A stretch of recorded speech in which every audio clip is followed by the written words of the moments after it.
It is late December, and so we are going to get festive and talk about a great Doctor Who Christmas story tonight. And that story is The Chimes of Midnight. The Chimes of Midnight is a very well-loved Christmas story from 2002, starring Paul McGann's 8th Doctor, back a few years before Russell T Davies and Chris Eccleston came and revived the show, back when McGann was the current Doctor. Unlike the TV Christmas specials we got with the revival, this is an audio drama, a radio play, and ear story, and it can also be listened to for free, since Big Finish released it and a bunch of other older audio stories on Spotify a few years ago. I'll put that link in the description for anyone who hasn't yet done themselves the favour of listening to this story. So, discussing The Chimes of Midnight tonight will be myself, Neo from Australia, along with Ingiga, Oliver, and Tome, all from England. To start with, who wants to explain exactly who the writer of this story, Rob Shearman, is? I'll field that one. He's had a really interesting career. He's very quickly became an award-winning playwright straight out of university, kind of in his really early 20s, and so wrote lots of award-winning plays through the 1990s. I think he was Alan Ayckbourn's protege, so he sort of did lots of bizarre kind of comedies and things, and then moved into a different medium, into audio drama, radio drama first, I think, with Martin Jarvis and Rosalind Ayres, and then into kind of Big Finish stuff in the early 2000s, obviously, as we're discussing today, and then, kind of tiny sort of toe dipped into the world of TV, a couple of TV credits, probably stuff we wouldn't have heard of. And then, after kind of his flirtation with TV Doctor Who, he more or less sort of goes into prose, and that's what he's been doing up to the present day. But so it's kind of an interesting career in that there's these constant sort of shifts from one medium to another, and almost a kind of abandoning of the previous medium, which I think is quite interesting. And Shearman's Doctor Who stories are really, really acclaimed. It might be an understatement how well received these are. So to make it clear exactly what this one is, it's a story, a Christmas story, with Paul McGann's 8th Doctor and a companion original to these audio adventures of his. It's not someone from McGann's 1996 TV movie, it's a character original to audio, a young adventuress from the early 1900s. And Paul McGann's first audio story was the story of how he met this character, this companion, Charley Pollard. She had stowed away on the R101 airship that famously crashed and burned in 1930. The Doctor ended up on the airship as well, he ended up saving her, and since then they've happily travelled together. This is their 6th audio adventure together, and we'll get into good detail about why this is later on, but you don't need to have listened to anything else, any other stories before this one, to hear this one, Chimes. Not even Charlie and the Doctor's first story. You can absolutely just fire up Spotify and listen to this out of the blue, and for free too. So we're going to be talking details of the actual story, so we recommend you have heard the story first, since we'll be talking about the twists and the turns and whatnot.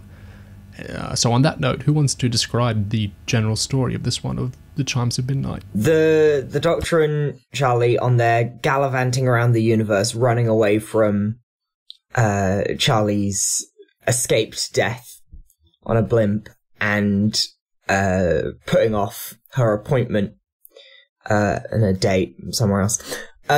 They find themselves in the scullery of the undergrounds of an Edwardian house, and as they explore, it turns into a series of grisly murders in the stylings of a mystery novel, with a time loop bringing people back every time, almost as if the architecture of the story and the building itself is contriving to keep this story in place, to twist, to make these cruel murders and these strange happenings appear around them. Yeah, absolutely. It definitely feels like a riff on Agatha Christie type of stuff, specifically to me, although in a very different way than the TV Doctor Who ended up doing that. But yeah, so what are some of the things we like about the story? Something I really like about it. So I listened to this way back in the day now, and I was really into Paul McGann's 8th Doctor and India Fisher's Charley Pollard here. I thought, and I still think, they're a really fantastic duo. they feel new and novel at this time. So this is before Rose. This is before Eccleston. This is before all that. This was current Doctor Who when this came out. This was the present day stories of Doctor Who.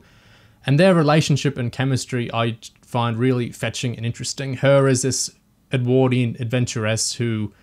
And we examine a lot to do with her class in this story, who wants to go off and have adventures, was on the R101 in her very first story, was meant to perish on that, but the Doctor rescued her, and we can see shades of later Doctor Who stuff. I think of Series 9 a lot with some of this. It's Hell-Bent, I think, and Face the Raven and all those do a kind of similar thing with what if someone did die, but against time we went and we tried to undo that, what would happen? So a very similar thing there. I think it's a great hook. And Paul McGann is just so charming in this, isn't he? I love his curiosity, his wonder, but also the way he underplays some things, the little subtle sarcasm. I think it's a really fetching performance. And I know Shearman, at least in 2003, said he wasn't a particular fan of the TV movie. And so what he wanted to write was the version of the Doctor in his head when he was a kid, which was a Doctor who would just come rescue him and take him away on adventures. And you get that real wish fulfillment thing with Charlie. He really does feel like, I think the Doctor you would want to travel with, I would want to travel with, Charlie would want to travel with. I think he's so fetching in this, and I think they're such a great pair to latch onto. What do you guys think of McGann and Fisher and their characters here? McGann slides very well into Shearman's style of witty, dark comedy, doesn't he?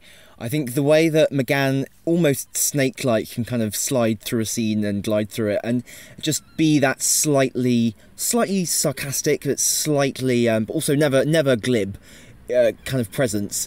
I think it slots really well into this Shearman-esque world of characters saying truly absurd things in a completely straight-faced manner. I think it's really interesting that Shearman writes McGann as a sort of stock Doctor, as the Doctor, as imagined, as he remembers him. Given that this is a story full of stock characters, about them being stock characters, about the fact that they are imagined versions of themselves, or herself. And that's really interesting that you're playing off that with a sort of stock companion and stock Doctor. They're very deep stock characters, but they've got all these very obvious and bold ideas about them that define them as the most Doctor and the most companion. And so that plays really nicely against the other characters in the story, I think. I think, yeah, McGann is a really performance-driven Doctor, especially in these days where, you know, fans' idea of the character might have been informed by all the novels, which obviously McGann wasn't part of. And then these early audios are written, you know, they have the TV movie, these writers, but like Shearman's saying, a lot of them weren't particular fans of the TV movie. And so they're kind of exploring or doing these kind of stock Doctors. And it's McGann's performance and the way he plays lines interestingly. I know we talked about this in our Flux discussions as well. The choices McGann makes in his delivery really define the Doctor in a real way. I mean, 20 years later, Big Finish know how to write for McGann. But back here, it's like, other Doctors would play these lines very differently, and so he's really defining the character through how he says the things rather than what he's getting to say, in a way. This is the era of Doctor Who I've got the most nostalgia for. Yeah, me too. Charlie and the Eighth Doctor especially. I just love it, and I think that's part of it. Paul McGann's absolutely stellar performance. Just this sort of ecstatic, pure Doctorness of it, and that plays really well here against the absurdness, and the fact that there's quite a large cast of side characters, but because of the time loop, because of the way they all work, it laser focuses in on Charlie and the Doctor as well, and so they just have so much more time to breathe. And it's an absolutely stellar performance from both of them, I think. Yeah, on that note, I think one of the things that makes the story work so well is because it is such a sort of Doctor and Charlie story rather than just a story that the Doctor and Charlie are in, if you see what I mean, in that it is so well tailored to this particular pairing.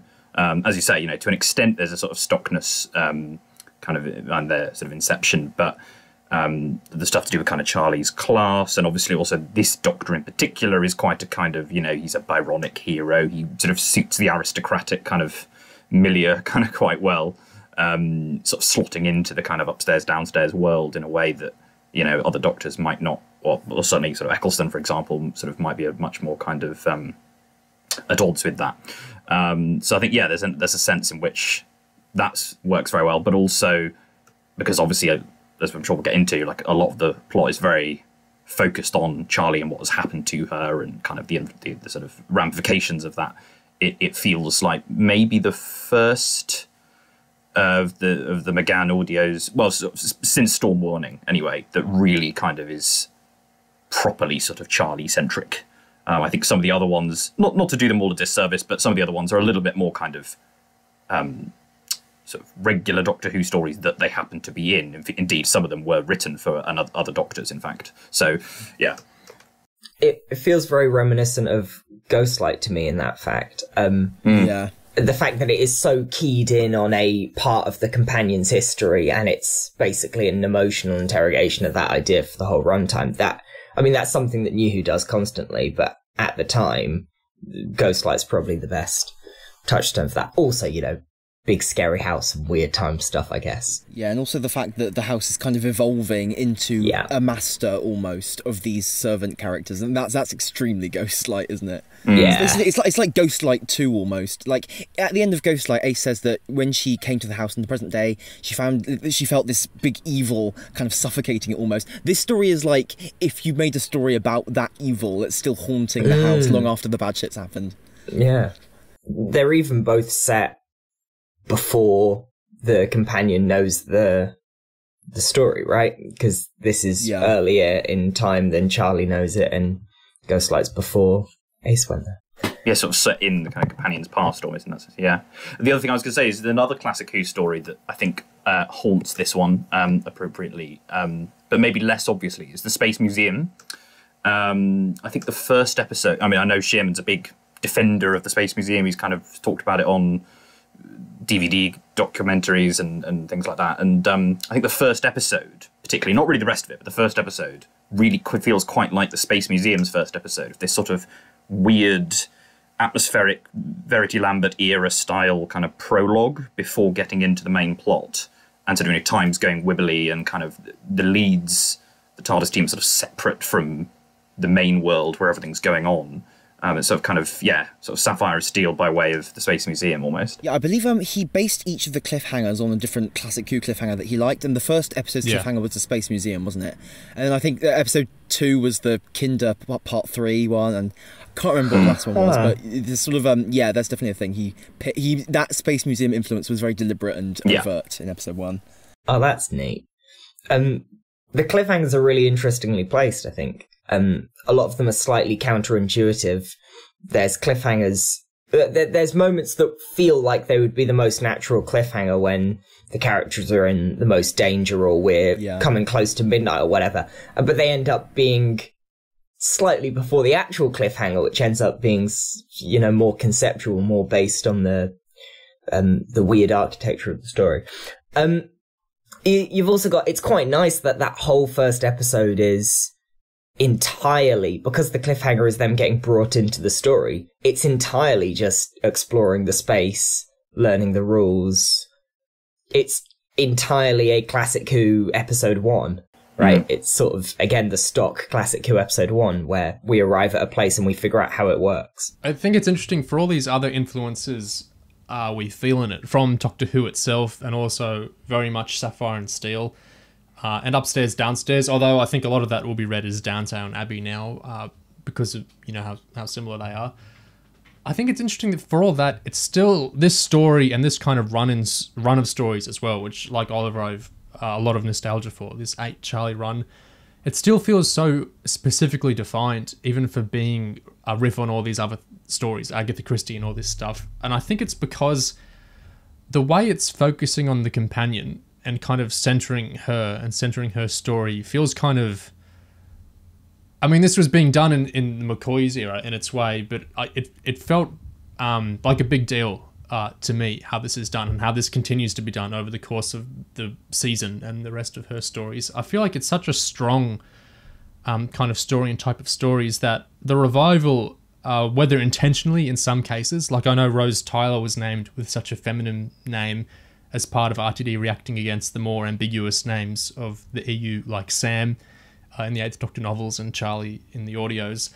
Or not intentional, perhaps, but just the way it kind of ended up, like Eccleston being so different from McGann, as we said earlier.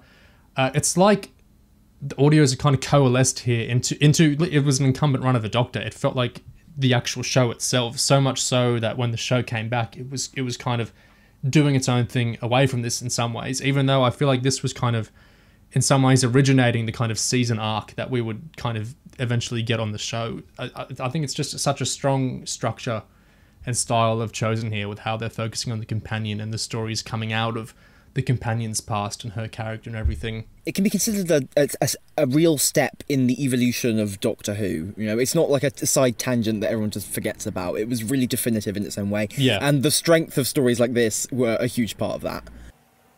I'm sure there's something where it might have been India Fisher who said it, that Russell T Davies actually said to her there would be no Rose Tyler without Charlie Pollard. I can't remember where I've seen that now, but I'm sure that's something that she said she got an email from him, you know, in 2005 or something. And you can absolutely buy that. And yeah, as you say, kind of just the general richness of interiority. And structurally, that whole run, I mean, the 8 Charlie stuff feels like 3 series of a Doctor and Companion. Yeah. And this first one running up to the Divergent, you know, it builds to a finale. You've got episodes that are more standalone and episodes that are more arc and character based. It feels, and it's about the same length as any of the New Who series. It feels so totally a series in the way that Big Finish recently, I don't think, are quite as successful at. Yeah, it feels as much in my head as like a series of New Who. It feels like a coherent season of Doctor Who. Yeah, these Charlie runs absolutely feel the same way to me. It's interesting whenever people say, obviously 8 didn't get a TV run, my brain has sort of filled in that he did, and it's the about the same as other Doctors get, 3 series and a couple of companions, because it feels so present. As you're listening to it, it feels like the evolving of one character and a set of relationships over time, rather than jumping around in timelines and interlinking to other stories in the way that, say, 6 and 7's audios at the same time as this do. And I think I almost remember these visually sometimes, and I think particularly in a story like this, it's because it's so evocative. Like obviously the setting is the key to the whole story. The house here, which Shearman like modelled after his own house like this that he had lived in. It feels like such a setting you can hold in your mind with how the story explores it. I think part of that is that clever playing with stock stuff, like we were talking about. The characters are all very stock, but the way we hear them exploring like the larder in the scullery, it's so easy for your brain to kind of remember, oh, I saw this, just because it's described so richly and they realise it so richly. A lot of that comes to the sound design and direction as well, which I think is so top-notch here. There's so many little things that are being done with the sound design to realise it in such an arresting way. It's amazing work with all the clock stuff especially, and things like the scream of the kettle turning into Edith's scream, stuff like that. It's so inspired and creative. It's really great stuff. Yeah, the way sound effects will play forward, then reverse to immediately communicate that things have been warped back to their original positions without any needlessly wordy exposition on the topic. I love that first minute or so, just before, you know, the TARDIS materialises. There's no dialogue or anything like that. It's just, you know, the kind of the slightly aggressive striking of the kind of the grandfather clock and the kind of Xmas-y jingle, and then this weird heartbeat underneath, the ghostly voices, and sort of, you know, you've got the image of the place and someone in your mind before anything's even been said. I love that. It's an absolute banger of an introduction. Like, the song is so good, and it's just such a complete statement of tone and theme and concept just in the opening minutes without any words spoken. It's brilliant. Tome mentioned how Shearman adapts to different mediums, and this is I mean, this has been said a million times, but this is sort of the perfect audio story in the way it uses the medium. Stuff like the murders that are hilariously, absurdly gruesome, they only work because we can't see them. Stuff like a sink plunger down the throat is much better described and reacted to than it is seen. All these things, there's a few clunky bits whenever Charlie's by herself and going, oh look, the writing has reappeared and I didn't even do anything. That's slightly clunky, but that's sort of given with Big Finish. But there's so much clever use of the medium. There's so much imagery, even less obvious stuff. Just the way the house is conjured by describing it in the audio medium rather than showing it visually makes it more, it makes it more stock, it makes it more generalizable and more relatable to any one of these types of households, in the same way that Edward Grove is the stock Edwardian houses. Edward Grove, Edwardian, it's sort of the default one. In the same way as that, the fact that it's the audio medium lets you project any household onto this one. In a way that's really clever, I think. I like when the kind of contrivances of exposition feel organic enough that you don't feel like they're that way at all. I think of when the butler points the gun at the doctor and McGann, the line he says is like reacting in such a McGann way that you're not even thinking of, oh, well, that shows us that the gun's being pointed at him. It's just, of course, the doctor would kind of sardonically point out, do you realise you're pointing a gun at me? Or whatever he says. I love when it's so kind of immersive when audio stories do it in a way where it's not like I'm running my hand down the table and I feel whatever. It's great to hear an audio that just feels so organic and like, this isn't a lesser form. This isn't like, oh, it's a shame it couldn't be a TV episode. This is an audio. It's completely happy as an audio. It's working very well in the audio medium. It's great to hear. Yeah, this story starts with them in a room with no light, feeling their way around, which is a great way to excuse all the description and exploring stuff. It's just a fun way of doing a episode 1, learning your environment in an audio medium. The thing about that, where you have characters who can't see what's around them, is that it puts the listener directly in there with the characters. You know, it's as immersive as you can possibly get, because you're basically experiencing it the same way that they are, almost. And then as the story progresses, obviously the characters leave the darkness, but that feeling of being in there with them kind of blends through into the rest of the story. What do we think of the Edith stuff in the story? So the story is very obviously about class. You know, we get that interesting class transfer stuff when Edith dies and then Mary suddenly readjusts her station and the way she thinks of herself very quickly. We get the constant refrains of you're nobody. Even Edward Grove himself kind of justifies the whole class setup in an interesting way towards the end. What do we think of how that's handled, especially with like Edith's character herself? There's something I really like about it, and I know Shearman and Ingiga Fisher talked about this in the tweet-along for it last year, is that, well, he says when he wrote this, it was before Storm Warning came out, so he was writing Charlie a bit blind, and he resented her a little bit for her being upper class. And so he wanted to bring out that, like, she's not a bad person, like, she's a nice person, obviously, and so obviously she has that inherent and innate kindness that Edith picked up on. But the way he kind of leans into that as like it was nothing for her, and it's so sad that Edith has so little that she leaps onto that kindness that means nothing to Charlie like that, and how Charlie is condescending in the earlier installments of the story as well. I really love how that develops. I think it's an interesting way to. It's not doing some huge critique of the companion in a way to stop you liking them, but it's interrogating who they are, I thought, in an interesting way. Although I know the ending, some people are of two minds of how it works there. But yeah, what do we think of the class stuff, especially with Edith and Charlie? As a starting point, because I'm sure we've got a lot to say about this, I know I have. As a starting point, I just think it's fascinating to have that instinct. It's really interesting a writer's first go at Doctor Who. First go at this, these two characters, for sure. Yeah. It shows you what their priorities are. You know, the fact that Shearman immediately does this grand sort of class deconstruction around the Edwardian companion and the sort of adventuring nobility doctor. It reminds me of the way that Moffat's first swing at proper Doctor Who is to immediately do a story about female sexuality in World War II. You know, yeah. When you give especially a historical setting or a historical idea, it's interesting what aspect of that setting the writer gravitates to. It feels almost obligatory. Sounds like it's not intentional or not wanted to, but there's a sense, I think, where he knows that because Charlie is a companion who has servants, we can't not talk about that. That's something that deserves to be talked about, and so this story is going to talk about it.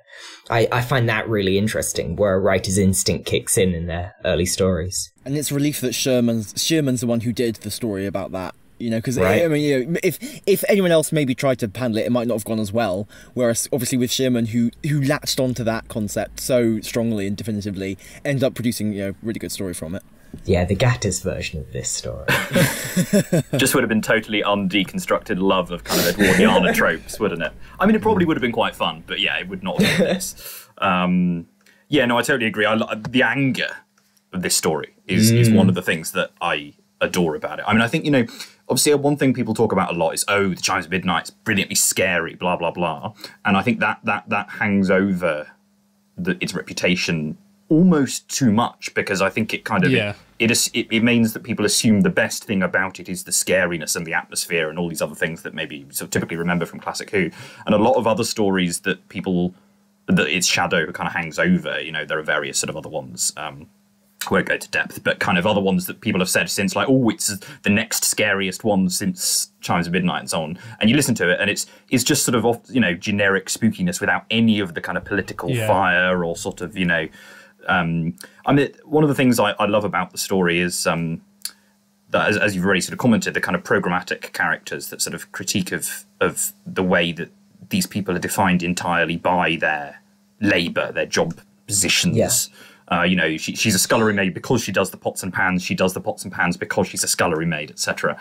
And it almost makes you think of, sort of Brecht and other kind of German playwrights at that time who would often write plays where characters don't even have names. They're just called, you know, kind of the comrade or the, you know, the cashier, the policeman, whatever. They're so totally defined by their sort of position in a hierarchy. And so I love that. I love that kind of, you know, that's part of one of the things he's poking with a stick. But also, like you say, it's so specifically tied to Charlie in a way that, makes her not unlikable, but prickly. Or, you know, there's a sort of a layer of kind of, sorry. I think that's great, though. I mean, when I say it made me like her more, I don't mean it made me like her more in exactly that sense, but it made me more interested and invested in the character. It's like how Clara is a more flawed character than a lot of other companions, but this is what makes us return to episodes and think about it more. She's a fantastic character because she feels three-dimensional. She feels more like a real person. She does have flaws, you know, like a person does. So that's something I like about Charlie, is she's not just like this stock, uninterrogated Edwardian adventuress. The classism is part of who she is, and so she feels more like an actual person, and so I'm more interested in how she interacts with the Doctor and with other characters. It's another interesting thing with Charlie is, her story was, the initial idea was Gary Russell's, who was like in charge of Big Finish at the time, and his first idea was having her as an Edwardian maid. But then he was thinking it might be too similar to Victoria from the classic series. And so they were thinking an air stewardess or more of an adventurer type. And so Alan Barnes, who actually wrote her first story, came up with the whole Charlie we know. And so I think it's interesting that there's kind of that, it was almost a seed initially of her as a maid to be switched around the other way. And then in this story, we kind of get to meet this mirror. You know, they're both from the same time.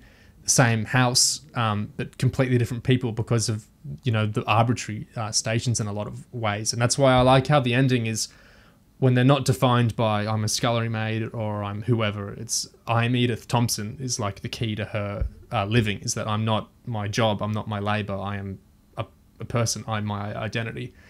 So I quite like how that works. That's really interesting that that was the original plan, because I think, one of the things you feel in the anger is a sense that, an anger at Doctor Who itself, that Doctor Who is not for people like Edith. You know, and this feels as a very pre-Rose Tyler point, because obviously if this story had been done in, I don't know, 2007 or 8 or whatever, probably Edith would have become the companion. Obviously it was a completely different context, but, you know, Edith would have been the first instinct, I think, for companion sort of post-Rose Tyler world. Obviously Lucy Miller, I mean, she's not quite the same class position, but there's a degree of that. There's Lucy Miller's kind of reaction to kind of what Russell T. Davies did there. So I love that kind of, you know, it's totally a kind of, you know, takedown of the show itself, that, you know, they get to sort of swan off, you know, soar off into the vastness of space at the end. And it is a redemptive ending to an extent, but there's a degree of disquiet left in the sense that Edith is still there washing pots and pans. It's like how earlier we said how 8 is like a bionic Doctor, like his looks and everything about him really. And so for him, and then our Edwardian adventuress to go and like say, you are a great person, you are a person, and then go swanning off, and then she's happily scrubbing the pans and singing the song, but she's changed her mood, which is great, like that internally something's changed, but externally, like she's in that same position, which makes it a more rounded story than it might have been if they'd like, oh, you've won the lotto, like Donna style or whatever. Oh god, like it's a better story for having this disquieting ending. But yeah, and that's something that feels different to me. Like I would have first heard this when I was 12 or 13, I think, when I would have first heard this story, and I would have more uncritically just read this as, oh, it's a happy ending, she's happier now. And now when I listen to it, I have that kind of unsettled feeling of, it's great that she's happier, but Charlie, you just like said very nicely, you are a great person, Edith. And then off you go. But it kind of, I know Shearman has talked about kind of a tension in it, is that it's kind of an encapsulation of the Charlie pre-Divergent arc anyway in itself, but also kind of setting up what is to come in Neverland. There is an unresolved feeling in the story, and so of course that splays out in like the timey-wimey and plot stuff and the Doctor companion relation stuff later really well in some stories. But Edith is Edith, and so her story ends in a way that I think it's very bittersweet for us. I'm very happy she's alive and she's not killing herself and she feels better about herself, but even if she doesn't define herself by her labour, that's still the labour she's doing. That's still her lot in life, and so it's a sad story in that sense. Like the fundamental trauma with Edith, you know, thinking Charlie's dead and, you know, killing herself. Like, it's never actually. They never actually. Obviously, we get that whole kind of trippy, sort of timeless interaction where they convince Edith to choose life, and Edith finds that because she'll be remembered in Charlie as Charlie goes off on these adventures, that means she has made a difference, so she doesn't kill herself. But, like, the fundamental aspect of, like, Edith losing Charlie because she went off in this blimp or whatever, they never actually, it feels like what this whole story, like, would need to kind of click it together fully would be Charlie actually going to visit Edith like post 1930 and like reuniting somehow, and they obviously don't actually do that, so it feels like the bit actually kind of like, maybe there's some timey-wimey logic where they can't do that or whatever, but it just feels like the bit that would click that whole thing together is sort of not actually there.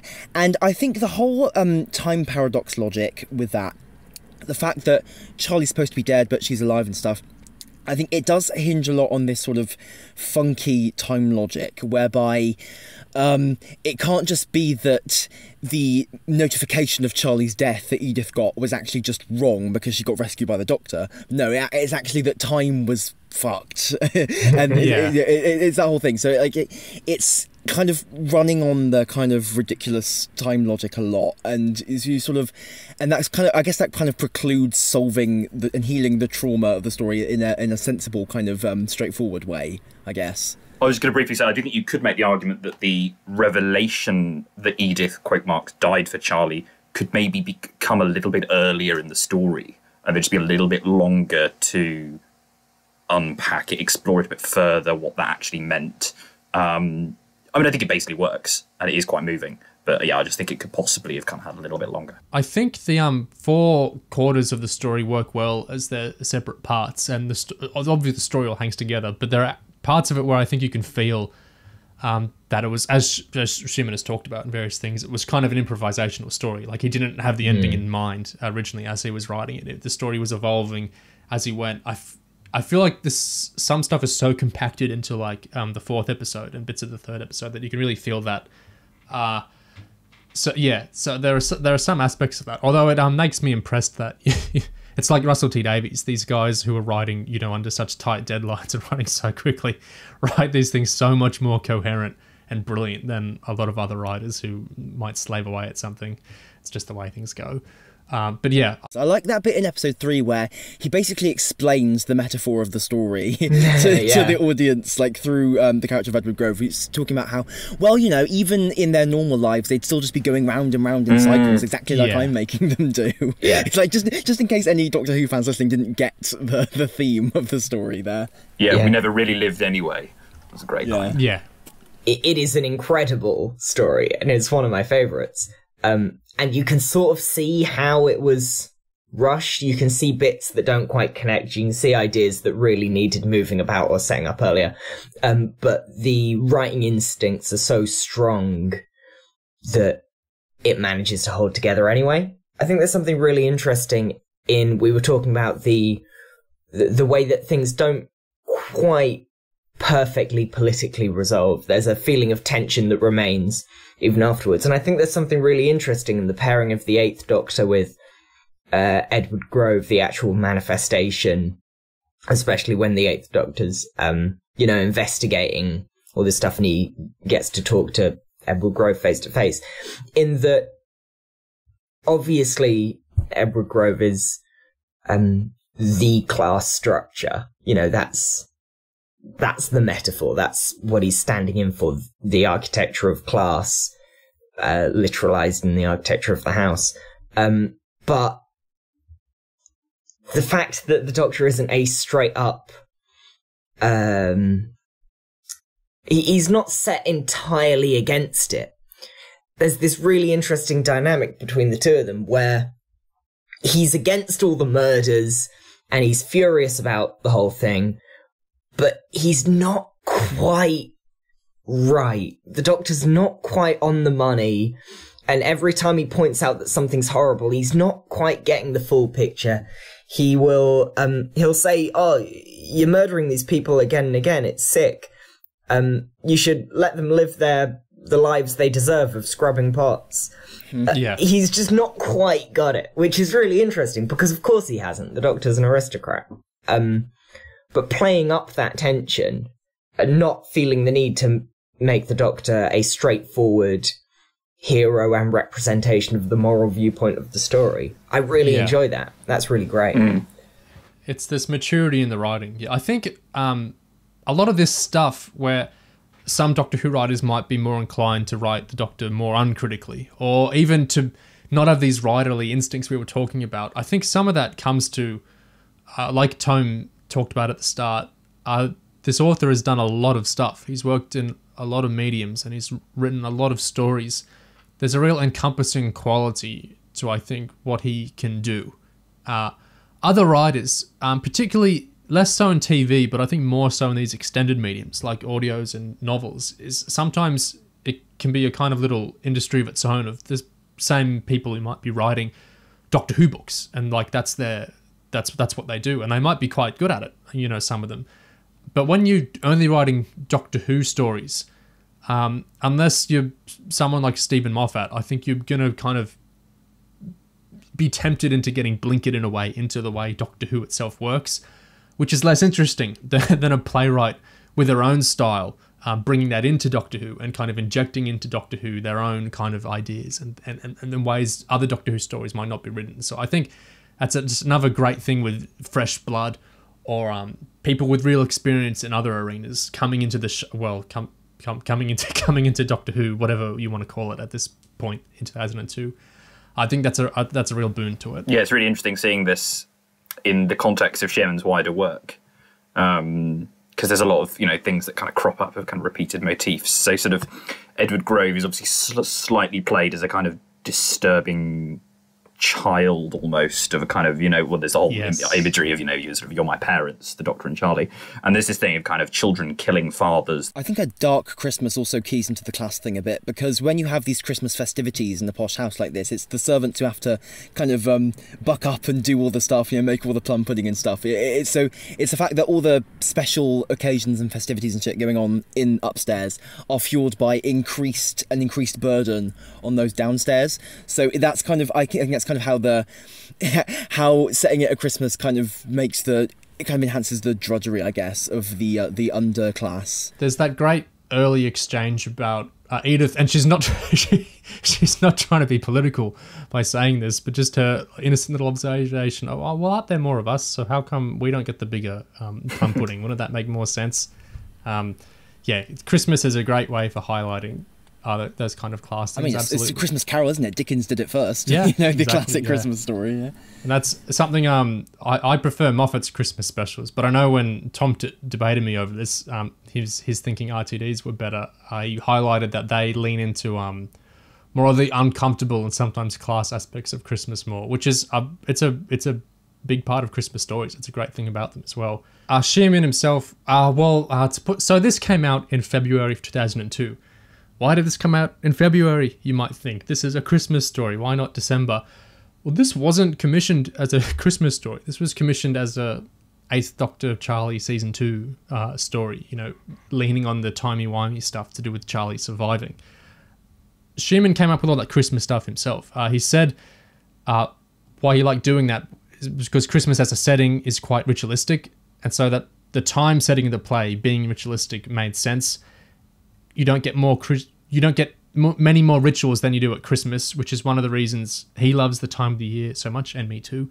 But also why it's a stressful holiday is people to struggle to keep their heads above water to make sure that the quality of trees, meals, presents, entertainment is up to scratch and everything. It brings everyone to a great stress point, Christmas.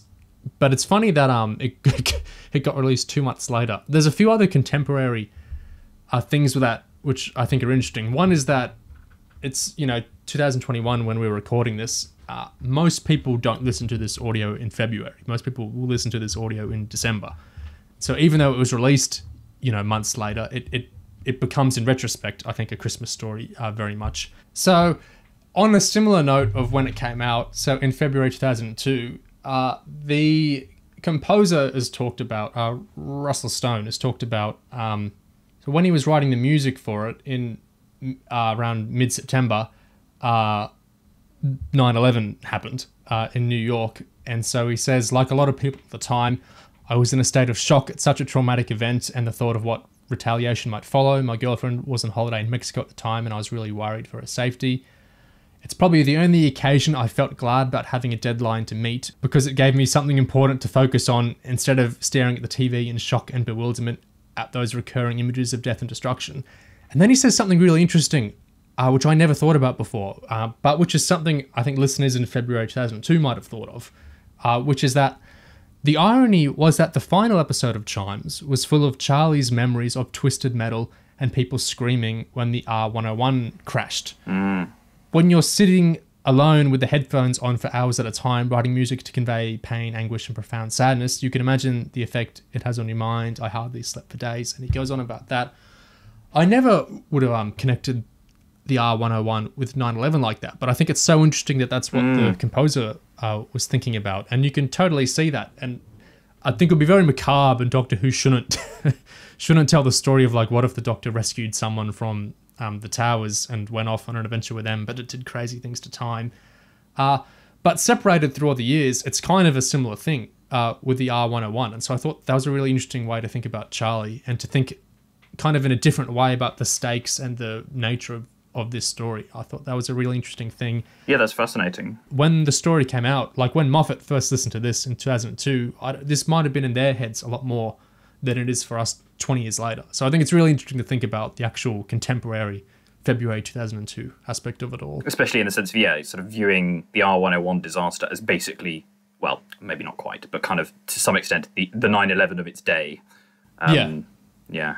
I think just to pick up on one small detail of that quote from the composer guy, you said you also said that having a deadline to focus on helped take his mind off the kind of the shock and the horror of what was going on there.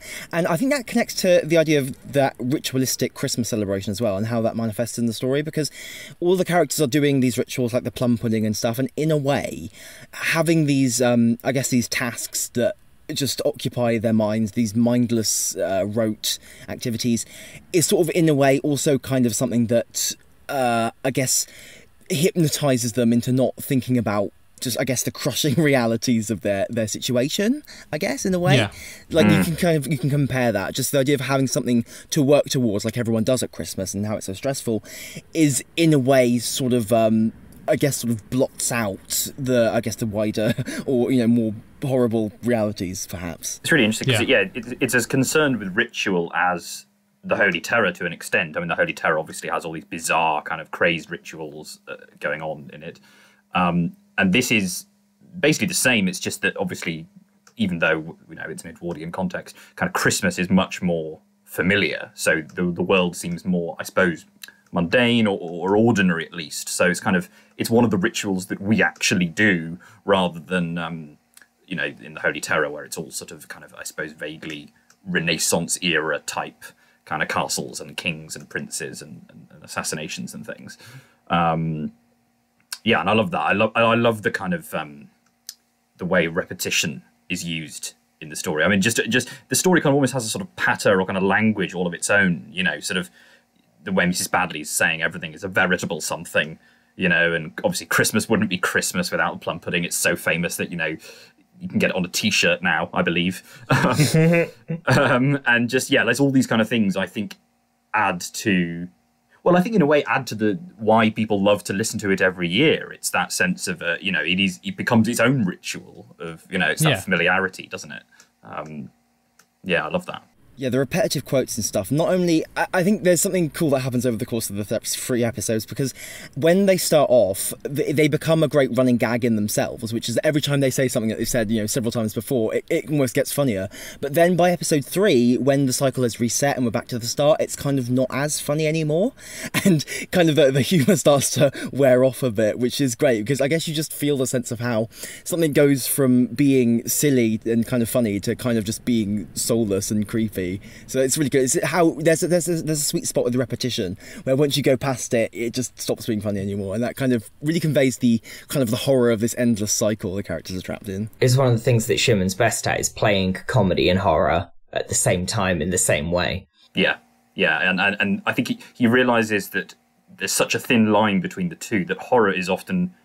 I think he said words to these effects. I won't take credit for the observation, but something like horror is really just comedy that keeps on going past the punchline until it's no longer funny. And I think that's so true. I think that's, because a lot of comic situations, if they actually happened in the way that they're presented, there could be something quite disturbing about them.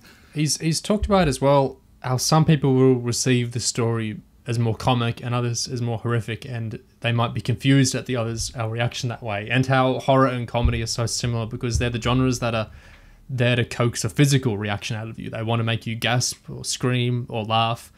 I think it's so interesting how, I mean, you can straightforwardly read maybe the first 2 episodes are comedic and the last 2 are more horrific or emotional anyway, but I love seeing how some people will take some aspects as really scary, or singularly scary, not see a funny side to them, and others might just think, oh, this is such a dark comedy, and not find it horrifying in that way, and others will feel a mix of the two.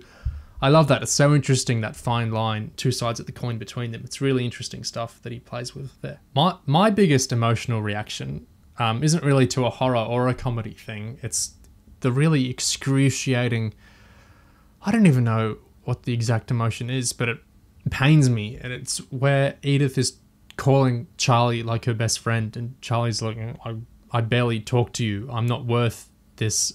And Edith's like pleading, like, you meant all this to me. People have all felt this kind of thing in much more micro ways, I'm sure, before, where, you know, someone might see you as their best friend and they see you like as a decent acquaintance kind of thing. It's just this misalignment, all these misalignments between them, class, but this whole social thing as well, and their relationship themselves. And like we talked about, how Charley doesn't exactly resolve that at the end by fostering a more meaningful relationship. That scene where they're talking about Charley saying the R101, I was rescued, and Edith saying the house was in mourning, you were so kind to me, I loved you so much. It's like my head is in my hands, like every December when I listen to that bit. It's just so tough to get through. I feel so pained for Edith. Yeah, even before the traumatic thing happened, it was already a really sad, kind of depressing relationship, in the sense of someone latching on to just a tiny bit of kindness from a child, and, you know, almost having the whole identity start to revolve around that. And then, of course, the actual traumatic thing happens, and that, you know, it makes it even worse. So it's just profoundly depressing on every level. Yeah, it's really interesting how that, because that's sort of where it resolves to, and that's so real and tangible and human, and that sort of comes out of it follows up this increasingly absurd, increasingly stock, increasingly inhuman portrayal of these characters. They get more and more bizarre and unrecognizable, and they become self-aware of their self-awareness, and they're repeating lines again and again, and that sort of collapses away and gives you this nugget of relationship between Charley and Edith that we all sort of recognize, and that is so immensely human and underplayed. It's a really nice switch out of the surrealism that, again, Shearman's great at and has done quite a lot. In a sense, Edith kind of imagined a role for Charley, didn't she? In the sense, from that little crumb of sort of generosity, I guess, and kindness that Charley showed, Edith kind of created this, I guess, she told herself a story in a way, and that ends up, just something similar ends up being how Edward Grove controls, you know, the inhabitants of the house. They're all basically playing out this narrative, this story, and these characters based on Edith's memories and stuff. I guess it's all just like, it's essentially made up in a way. It's like they're playing out these roles which don't necessarily have a basis in who they really are, but they're just completely letting kind of the role they've been assigned, I guess, dominate. And I guess that's where it all comes back to. I guess with Edith stuck in this position where she doesn't really know the reality of Charley, but she just has, I guess, just a little nuggets, and she has to just make it up. I guess is there something about how kind of the servants are like so isolated and so alone almost that they have to kind of compensate like that? Yeah, and by extension, they're not just trapped within the actual sort of physical trappings of what's going on. They're not just trapped within the kind of social situation. They are trapped within a narrative and a story. And I love the point that kind of, you know, you sort of that reflect that out to kind of other situations of sort of, you know, social inequality and so on, that is fundamentally what we are trapped within, a narrative that something is a certain way and has to be that way. And that's kind of, yeah, sort of, that is the endless loop prison that, you know, real life actually is kind of bound up within. Yeah, that equating of the structure of the house, the structure of the class, the structure of the narrative as all reflections of each other, and the time loop as a reflection of, there's that incredible line, what is it? Time moves quicker for the likes of us. Yes. Brilliant. Oh my God. So good, Moffat stole it and made a whole story about it in Series 10. I love the tangible quality of how Edith's aging is why she was partially unrecognizable to Charley, just because the life and time is so different for people of their class. There's no sci-fi to it. Yeah, it's amazing stuff. Yeah, the way that all pans out is some really genius high concept sci-fi plotting, right? That's how you do it. And on that time thing, the fact that it's the doctor kind of taking Charley and then just popping up in casually in 1906 or whatever. The fact it's just that act of time travel that sets this whole horrible demonic loop and paradox in the process. I think it's kind of paralleling the way that people like Edith are forced to experience time in this horrible way versus the fantasy of just casually falling out into the TARDIS and going on fancy trips throughout time. And because it comes back to that kind of resentment of Doctor Who as a concept and the way that it's kind of a privilege to get to time travel in the way and just have this wonderful life, that so many people are stuck against the wheel of history in this way. So it's kind of like almost like the Doctor and Charlie doing this act of time travel, I guess, unleashes something terrible as a result. So that's kind of a really fun aspect of that, I guess. Something I like with how the Doctor and Charlie are cast here is when Doctor's trying to justify Charlie, you need to live to her. It's a speech kind of as you'd expect. It's like, but we defeated the Cybermen, and that's why you need to stay alive and all that stuff. And then he says an interesting line, which Shearman will follow up in a later 8th Doctor story as well.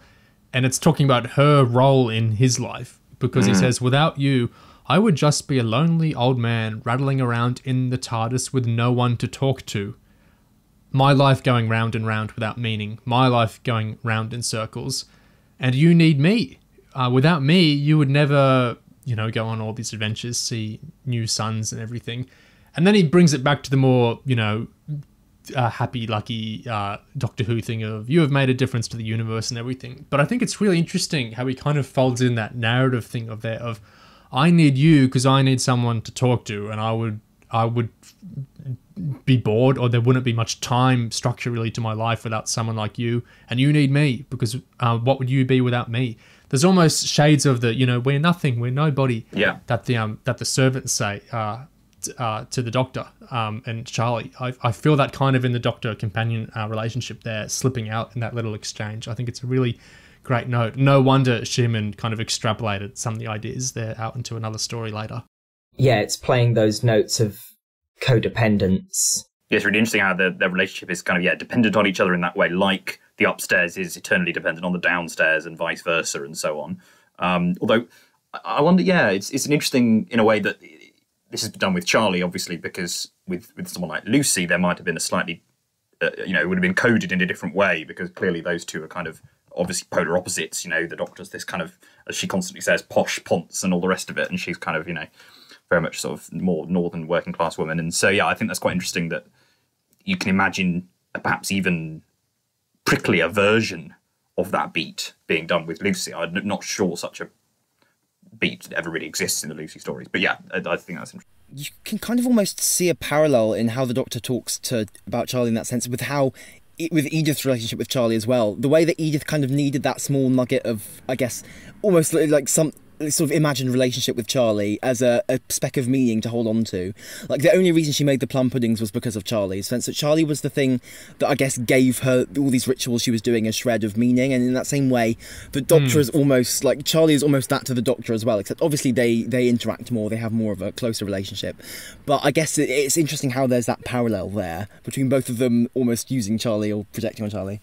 As like romantically and wish fulfillment-y as the 8th Doctor is usually portrayed, it's such a dark seed to it. Like, I cannot in any sense imagine the 9th Doctor Eccleston saying or thinking, I need you to mark out the mortality of my immortal life, otherwise I'd be damn bored. Like, I just can't see that entering into his mind at all.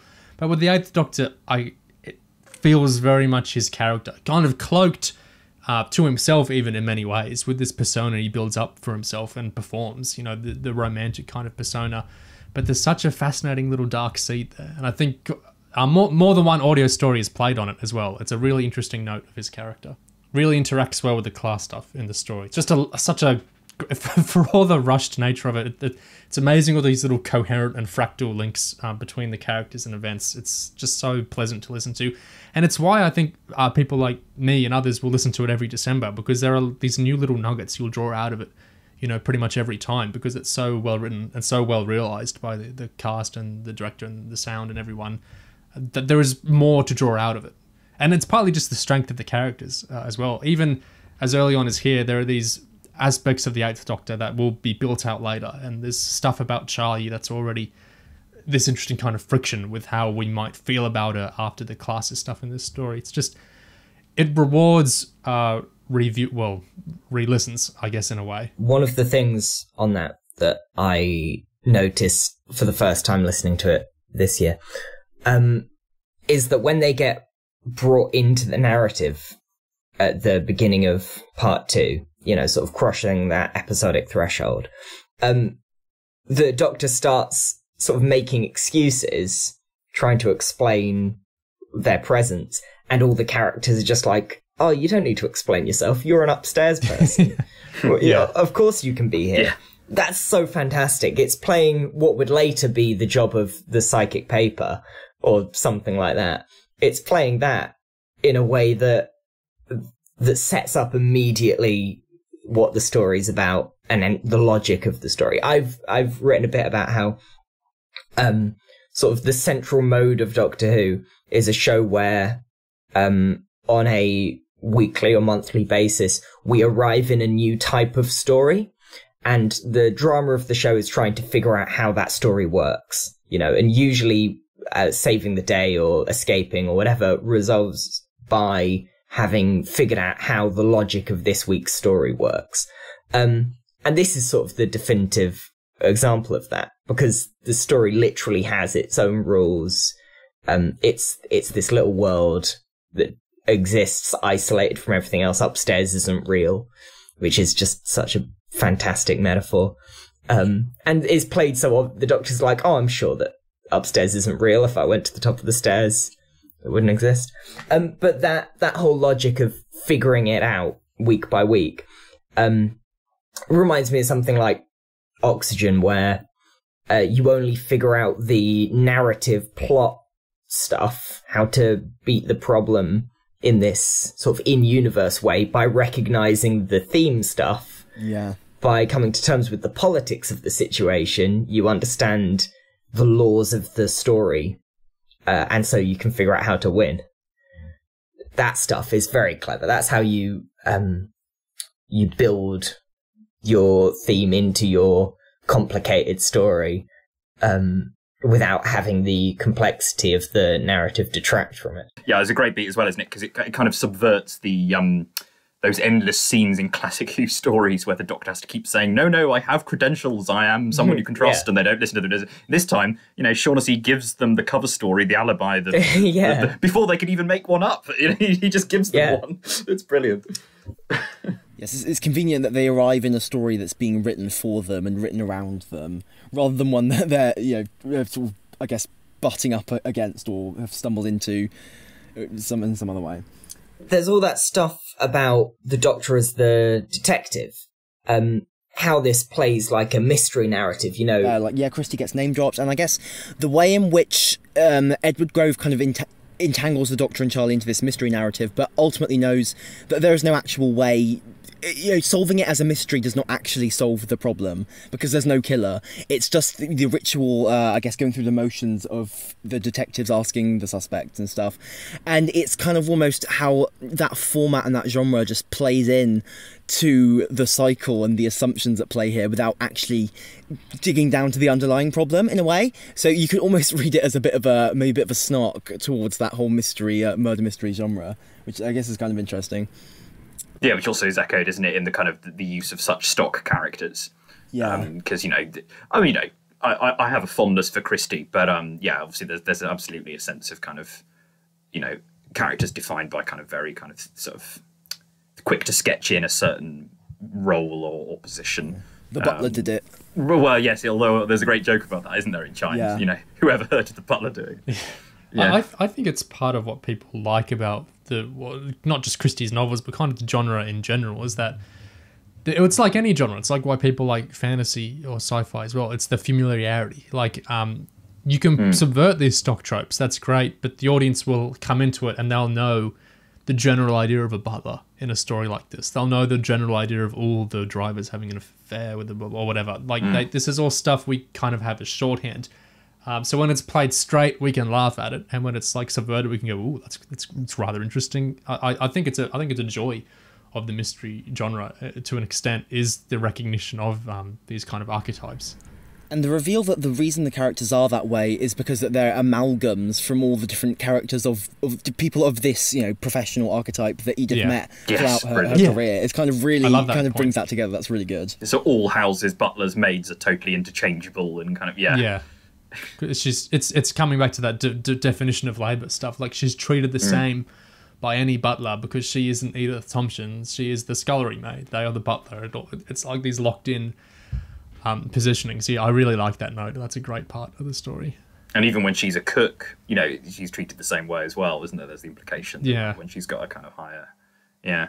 And the way that Mary sort of gets demoted to scullery maid after Edith has been killed, like, it's sort of like, maybe think of theatrical understudies, and you sort of get promoted up, cover the person, but in reverse, obviously, sort of being shoved down to sort of the next rung on the ladder. And I love that, sort of in that sense, even the character's love life has to be determined by their hierarchical position. It's like she can have the affair with Frederick if she's the lady's maid, or the chambermaid or whatever, but not if she's a scullery maid. Heaven forbid. I kind of love that. I think that's. Yeah, it's so ridiculous, but it's how the culture works. Yeah, it's really interesting. I love how this story. It's such a I don't know how to describe. It's such a story kind of story, and how externalized like so many things are. Like the way these roles work, but also the physical space itself. I think it's just I love it. Injected in my veins, like reading this stuff about how the suicide is externalized out into the actual house, and how it's like her suicide's reverberating through the whole. I just think it's gorgeous storytelling. It's something I love about stories like this. It makes me think of Heaven Sent in a way, which feels very much, obviously Stephen Moffat is a fan of the Chimes of Midnight. It's Heaven Sent's not based on the Chimes of Midnight in any sense, but you can feel the Every room resets. That's something he stole from the Chimes of Midnight, for heaven's sake. Yeah. It's the legacy of great Doctor Who Writing stories. in the dust. Yeah.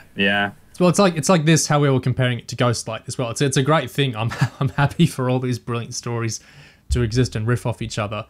But it reminds me specifically in Heaven Sent. It's actually it's not explicated in the episode, but Moffat talked about it in a Doctor Who magazine. It's one of my favourite things he said when he talks about how the last Doctor in Heaven Sent can kind of remember the things the other ones went through, not physically, like he doesn't have that data in his brain, but just this kind of very fictional, writerly idea of the memories are buzzing around somehow, like in the ether, in the air of the castle. Wi-Fi, I think, is the metaphor he used. Yeah, it's like the Wi-Fi in the castle. They just exist, and you kind of subconsciously soak them up.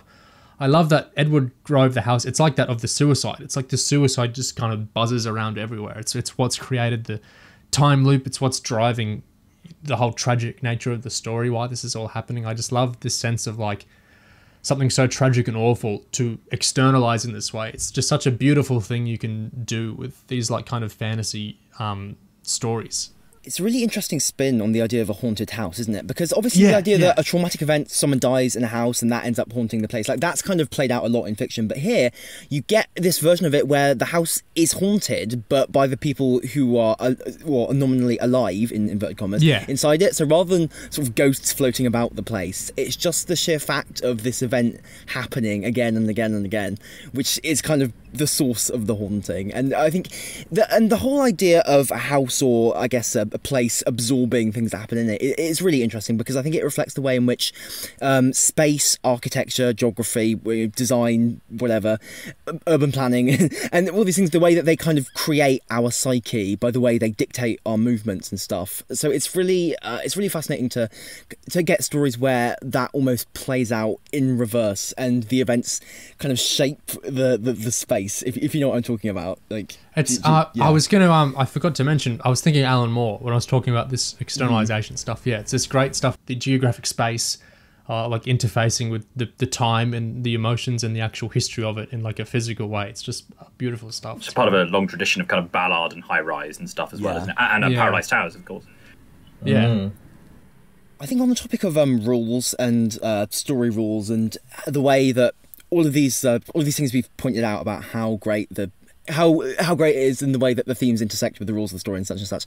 I think maybe a point in the kind of the climax of the last episode where that maybe becomes a problem is like when Charlie is kind of being sucked by Edith into, I guess, the other timeline, like the one where she's supposed to be dead, and we get that thing that Shearman also does in Jubilee, where the two timelines are kind of conflicting together, and the Doctor has to convince Charlie to choose life. I think what's happening to Charlie there is that I can only describe it as magic time brainwashing, I guess, because there isn't really an actual emotional reason for her to choose being dead in the crash and, causing the suicide of this poor, cook and stuff. So it's kind of, I guess it's the thing where it's the only point in the story, really, where rather than the cool, kind of political, interesting thematic logics of class and stuff are running the story, it kind of starts to fall back on the, I guess, just the plotty stuff. Like, Charlie, the time force is trying to make you dead again. Quick, you must fight it,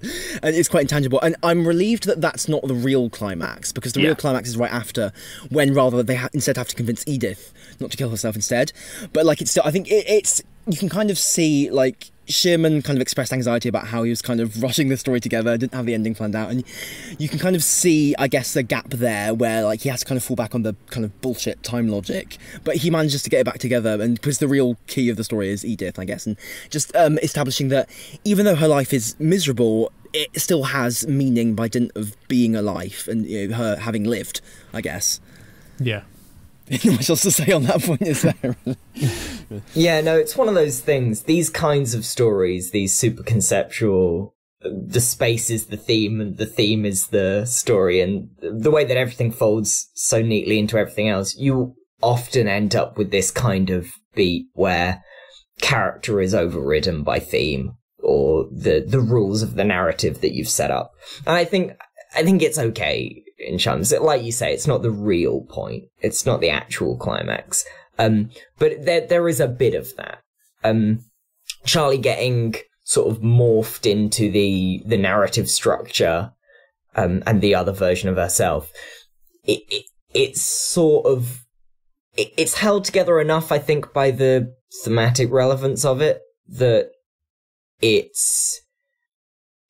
doesn't immediately jump you as problematic character-wise, but it's certainly good that that's not the actual climax of the story. What I did love, on the topic of Charlie getting sucked in I think episode 2, when she suddenly reverts to her child form, I thought that was brilliant, because that's so creepy, and in the sense that her being reset back to that, I guess, maybe more innocent period, is sort of, it's like it's really entrapping her back into the class structure, I guess, in a sense, because she's oblivious to any like possibility of escape or any like problems going on. I think that's what makes it so creepy. I guess it's the sense of, by being a child who didn't know what was going on and was just happily smiling at Edith and not realising kind of what she was giving Edith, she was sort of just, not by choice, but she was kind of complicit in that whole system.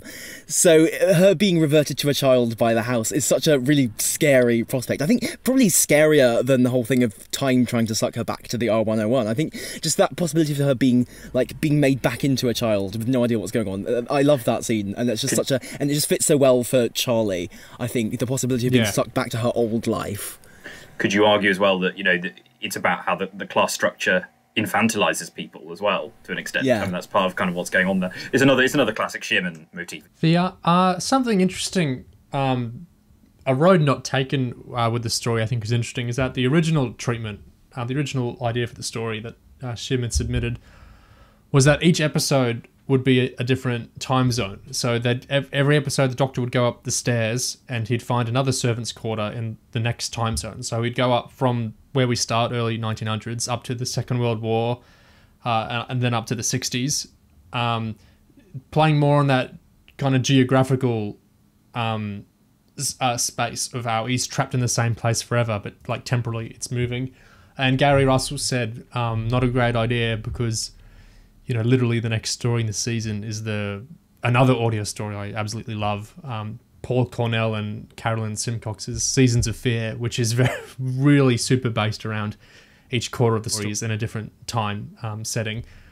But I think it plays to Shearman's strengths to actually root it very much in this one setting, and then just really explore like these characters like we've talked about in this same space. I mean, maybe it was harder or maybe it was less hard to write like this whole 2-hour story in the same 3 rooms and the same time, kind of, basically the whole time.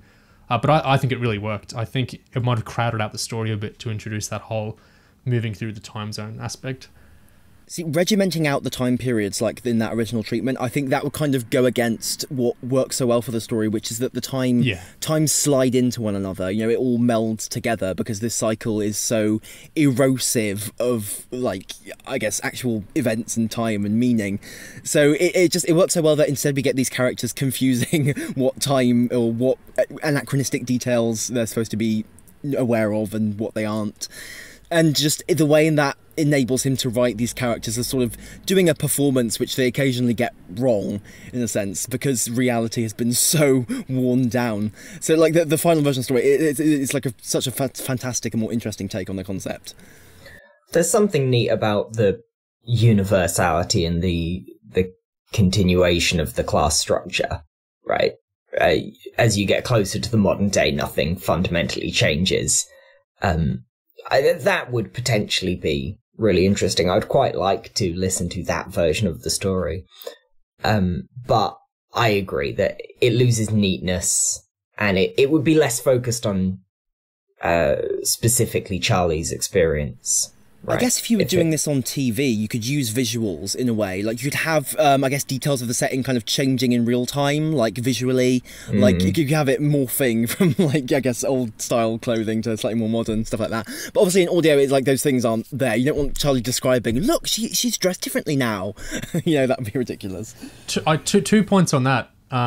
First is that another aspect of the genesis of the story was Shearman seeing an old movie, Johnny Depp's Nick of Time, which does the real-time thing, like the TV show 24, and he was wondering, what would an audio story be like if I did it in real time? Obviously, he complicated how he actually ended up doing it, and we get that great stuff of Edward Grove manipulating time. But it's interesting that the real-time thing was on his mind. But the other thing, in terms of what you're saying, this like aesthetic thing of how could you really do like the different clothes, you know, in a story without kind of getting a bit more contrived than how natural it works in its present state, is that Big Finish did think about, for a while, doing this as a stage show. They seriously thought about it. I think that would have been very interesting. Before or after it was originally released as an audio? After it was released, right. They were kicking around the idea of, if we did a stage show of a Big Finish story, what would we do? And Chimes was the top of the list. They thought the one that would most naturally fit to the stage without having to be changed too much. And it's a fantastic story. You'd get much better reviews for that than for Minuet in Hell, the stage show or whatever. Unsurprisingly, I mean, Shearman's audios do feel very much like theatre pieces, for obvious reasons. Yeah, I don't know why they never did that. I think I wouldn't have been able to see it, oceans away. But I think it would have been great. It was a stage production of Midnight, wasn't that? It's quite cool. Yeah, there's a YouTube video of that. Yes, I've seen that. Yeah. It's really fun. Yeah. Well, just quickly on the notes of both the kind of idea of what would it be like on TV, but also sort of a version segueing closer to the modern day. Now, there isn't sort of one definitive source for this, but I believe sort of something that has kind of been floating around the ether, that much as Moffat asked Cornell to do an adaptation of Love and War at one point for the TV series, which ultimately never happened. I believe that the script that Shearman was working on for Series 5 at one point was a modern-day adaptation of Chimes. A modern-day, or for Series 5 or 6. And sort of updated to be in a kind of council estate, basically. So it was, the idea was kind of an update of the class critique. And we don't know much about this, but for whatever reason,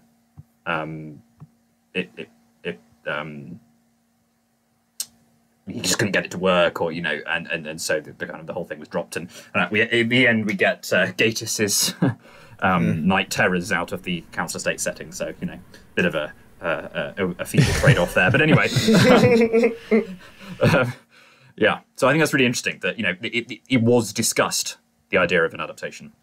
I think about this a lot, these great wilderness stories and how they could have worked in I'm always amazed that the One Doctor was never plundered for like an RTD Christmas special. I mean, I'm not regretting it. But I feel like that was so maybe it was too tailor-made, actually. That might have been the issue. It was too RTD-ish. But yeah, it's like these Love and War adaptations or Chimes of Midnight. I love to think about this. It'd be so interesting because I think the wilderness stuff we did get filtered through to TV. Like Robert Shearman's own Dalek in Series 1 is fantastic. I much prefer Jubilee, but it's still a great part of Series 1, the episode. And Series 2 had those Cybermen episodes with the nominal credit to Mark Platt. It's really interesting, the wilderness interaction with New Who. The thing about a Series 5 or Series 6 Chimes is how would it work with Amy is like what I wonder. Like, I don't feel like she's built... There's something really interesting there, I think, in that Amy's house is massive. And there's a very deliberate point made of the fact that her house is massive and she lives in a lovely, massive house, far too big for her and her aunt. But that's also sort of too conceptual and vague and tied into that idea of lost parents. It's too much that to work for the class analysis, I think. But you've got all these ideas of Amy's house has trauma built into it, right? It's got this same idea of a house where trauma is so fused into the walls that it's changed the structure in that she doesn't know that one of the rooms is there. She's totally forgotten the existence of one of the rooms in her house because of this sort of memory-bending psychic thing that works as an analogy for trauma. So there's similar ideas there about the house and its role in the story. I would rather, I think, have seen a version of Chimes based around Amy's home life than I would around the council estate. I mean, you've even got the time anomaly if you need an excuse to have the whole time loop shit going on. You've got the cracks, you've got a crack in the house. So the basis is there. But you wouldn't be able to do the whole updating to the council estate thing, which I think is an interesting separate idea in itself. Like, maybe an adaptation might have gone more the Dalek route of taking the sci-fi conceit and not making it quite as focused on the companion, but making it more of its own thing, because that's more or less what Dalek did with the Dalek, because the Evelyn stuff from Jubilee is sort of like put by the wayside for the most part. And that might have been good in itself, but obviously not as good as Chimes. I think it's the same challenge with, I think, taking Love and War or taking Chimes. When you have these wilderness stories that are so focused around this specific companion and doctor relationship and the specific character that they were written for, I think trying to just easily transpose them into New Who, I think you inevitably get kind of some issues, and you have to sort of like lose some of the stuff that made it interesting. So yeah, it's a problem. I can see why it hasn't happened more often than it has. I feel like some of their DNA will just naturally work its way into whether intentionally by like way of influence, like maybe Chimes and Heaven Sent, or just because it's a good idea, so it'll happen again. Like I think Clara, in the end of Series 9, that same thing of you were meant to die, time's going to get whacked up because you didn't, and we're going to do a story about that because that's such great high drama, which is obviously the R101 thing with Charlie as well. Good ideas will recur across Doctor Who anyway. You can see some traces, I think, of the fact that Love and War was maybe on Moffat's brain in Series 8. The finale has all these sort of things you can see sort of, I'm not going to say nicked from Love and War exactly, but kind of, sort of strong imagery in common, themes in common. Yeah, I won't go to depth of that because it's not really what we're discussing here, but yeah, I think that's fascinating. Yeah, for sure, yeah. It's interesting, Night Terrors... I've not really thought about it before, but it has this whole thing of is it Edwardian? The Edwardian house within the council estate. That's this true. This smaller folded world. There's something really fascinating there. I'd love another writer to take a swing at that story. The funny little connection as well is the Chimes of Midnight. It's like episode 2 of what you can think of as season 2 of this 8 run. But the premiere, originally Chimes was meant to be the premiere, but it got swapped around, I think, because Gary Russell wanted a more fluffy, like light stories, the first one. But the first story, so the story that ended up preceding Chimes, was written by Mark Gatiss. So it's funny how that pans out in the end, with Night Terrors taking the spot. Night Terrors in Series 6 also introduces the "Tick-Tock Goes the Clock" song, which could be straight out of Chimes, because Rich is so focused on time passing. And so it really is, like, the way in which these Wilderness Years stories get these bizarro, kind of cracked funhouse mirror reflections all over the new series is so fascinating. Yeah. One thing that kind of stuck out to me on my re-listen, near the end, when you get the whole Shearman thing of Edward Grove being this new form of life that just wants to live, and it ends up obviously being left to die and sort of screaming, going, "No, it's her life or mine, no, I want to live," and that being tragic in the same way. And the Doctor in this case, the Doctor kind of accepts that, just let this thing die, it's horrible. And I was kind of wondering about that, because I guess in a way you could put almost maybe a slightly subversive reading on that in a political sense, which is that any life which requires the suffering of these servants to sustain itself is not actually worth being sustained. And you could put that's potentially quite, I mean, I don't want to have to start talking about Minecraft or whatever, but just in the sense of, like, there are some quite serious implications for, I guess, the social order and how we might respond to it, in the sense of just that and the story resolves by allowing this horrible new form of life to just die. Even though it is conscious and it is sentient, we're still basically we're encouraged to accept that we're just killing this thing off and letting actual human beings, and I guess people who are more deserving of life, live in its place.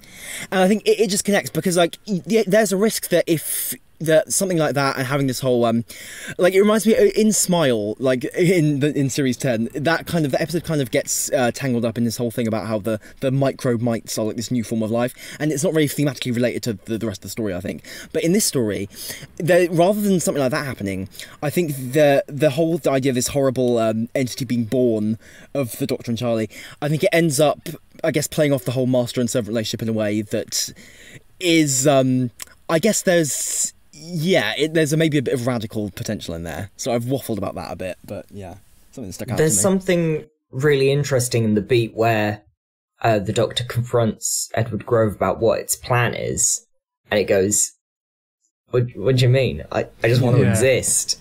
I don't have a point. I'm not, taking over the world. The point of me is just to sustain my own existence. The point of the architecture of this house and this class structure is just to sustain itself. It's not got a scheme.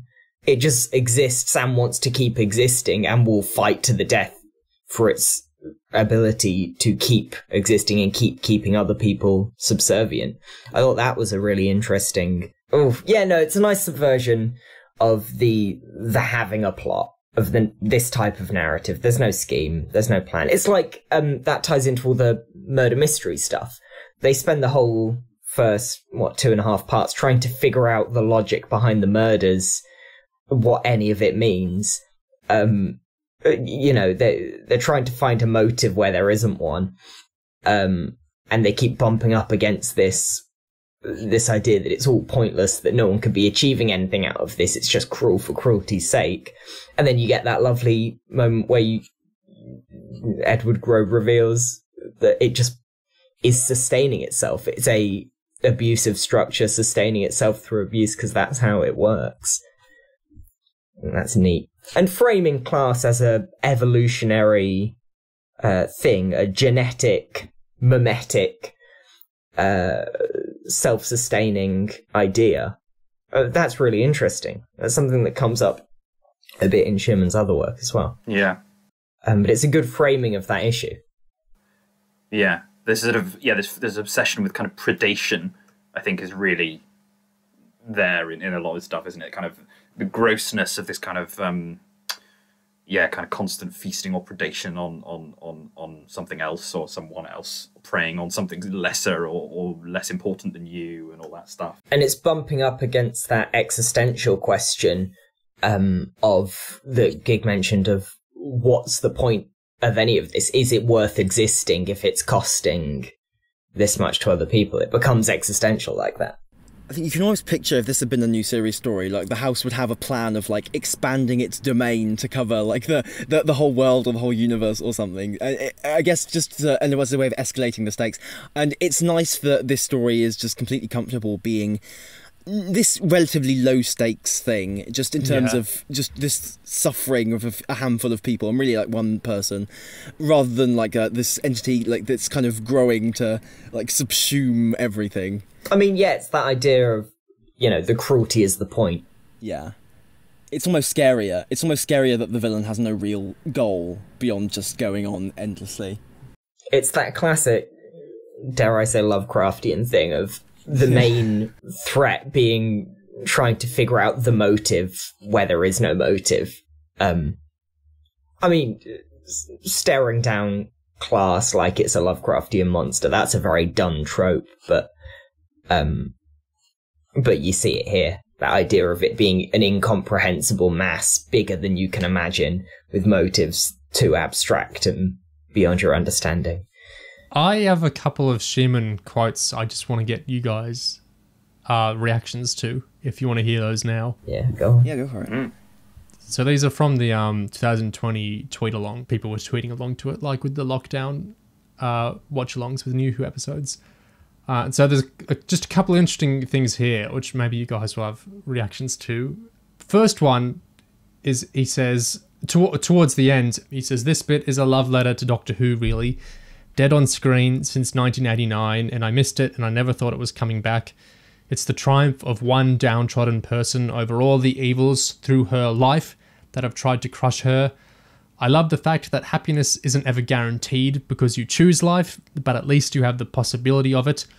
It would have been insincere to have changed Edith's life, but she is, at least, Edith Thompson. Good for her."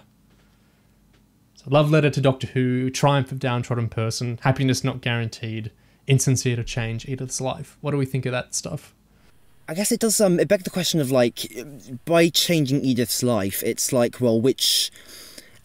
I guess it's sort of like, changing a life can kind of be read two ways, because obviously there's going back in time and kind of rewriting it, and then there's, like, I guess, engaging with it in, well, whatever can be thought of as a present day when you have a show about time travel. And I guess, like, I don't know if he's, like, saying that it would have been insincere to I guess, do the thing that I guess maybe mooted earlier of, like, going back in the present day and guess having some sort of reconciliation between current Edith and Charlie. But obviously I can definitely agree it would be insincere to, like, try and go back and, like, to, I guess, unwrite Edith so she had, like, a better, more happy life, or to Christmas Carol Edith, almost, like magic away the trauma special.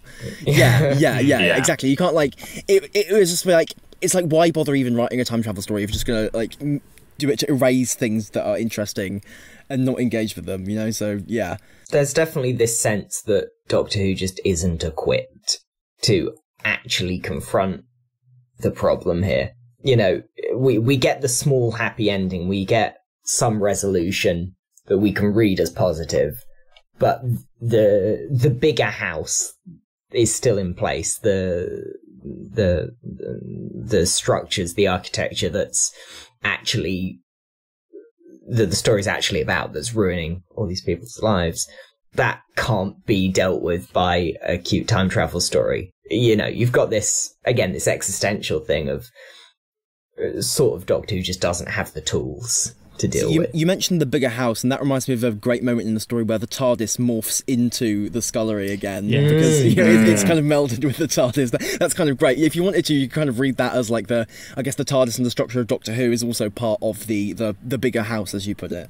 Yeah, I was going to mention that earlier. This idea that the Doctor Who's week by week stepping into a story, learning how it works. It's a really great beat that doesn't, when you're first listening to it, doesn't seem to be doing all that much. But this idea that you try to escape it just by getting in the box and flying away, but then it turns out that you're taking it with you. There's no flying away from the architecture. You're stuck within Edward Grove and you're taking it with you. That's a nice thematic beat that sort of justifies itself along those lines, I think.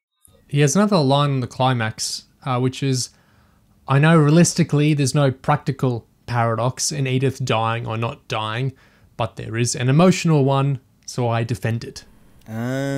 See, that's really good. I think that's it in a nutshell, really. Like, rather than the time bullshit logic, it's the emotional logic of the whole situation that sort of fuels the entire story. I think lets them get away with kind of the bullshit time logic, because the emotional core is there.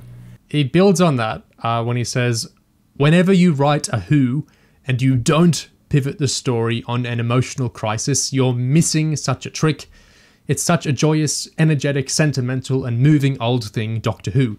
You ignore all that at your peril. I mean, that's the thing with time rules and trying to have some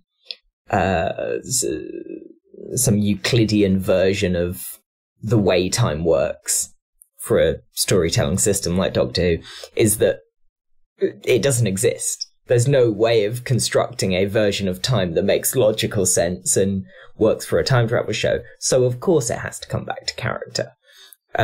Anyone trying to say how the rules do or don't work when it comes to time travel and paradoxes, obviously it has to come back to character. That's the whole point. I can't remember the exact quote, but it's very much like the thing Moffat supposedly told Rachel Talalay. Was it the logic is flexible, the poetry is immutable, or something like that? Yeah. It's just gorgeous. I mean, what a quote. But yeah, it's exactly that. I mean, you know, like you say, the technobabble waffle can come and go and you forget it. It slides off your brain 5 minutes later, but the character stuff is what matters. I love that idea, an emotional paradox. That's such a great, just, I guess, idea and turn of phrase, just a way of, like, articulating that story. I mean, we were talking about this story in comparison to Heaven Sent before, and that's an episode that doesn't make a lick of sense. It doesn't make the slightest bit of sense. None of it holds together logically, and it's fantastic because it's hingent on the emotions. So hingent on the emotions that people think they're clever for pointing out points where it doesn't make any sense.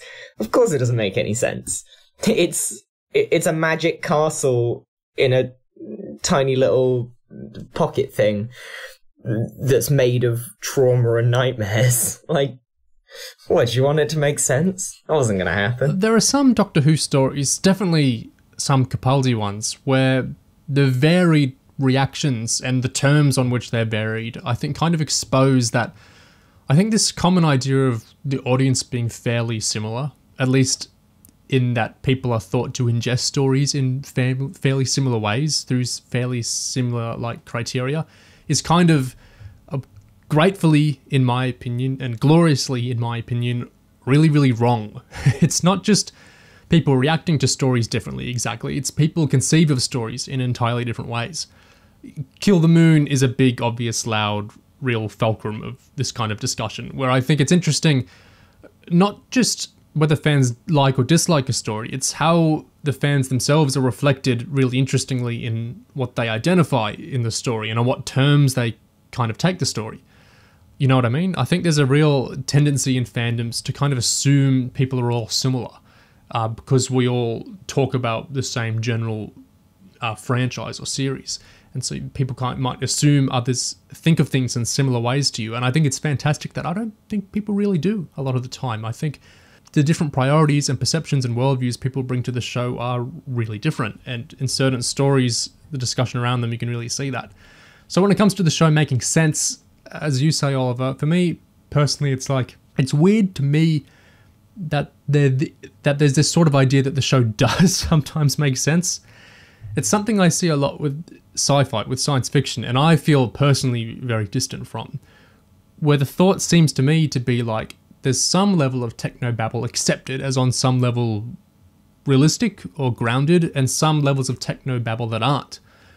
Like a Bidmead story might be seen as close to our actual real world, shared reality, and a Shearman story might not be seen that way. But for me, I think that's a really strange view on the Bidmead story. I love Bidmead stuff, to be clear. What I'm confused about is specifically the idea of some Doctor Who stories being more grounded or actually making sense scientifically in marked ways more than others. Like, in a way, that means a lot to some people. I wonder if there's an element of, you know, the coconut effect here, like how a lot of people will at least subconsciously think the sound of coconut shells tapped together is how horse hooves sound, like on any surface, simply because it's been incessantly used as the sound effects for horses for any surface in movies and TV for so long. So that kind of secondhand gesturing simulation sort of becomes the thing itself to some people, or at least a marker of this is the thing.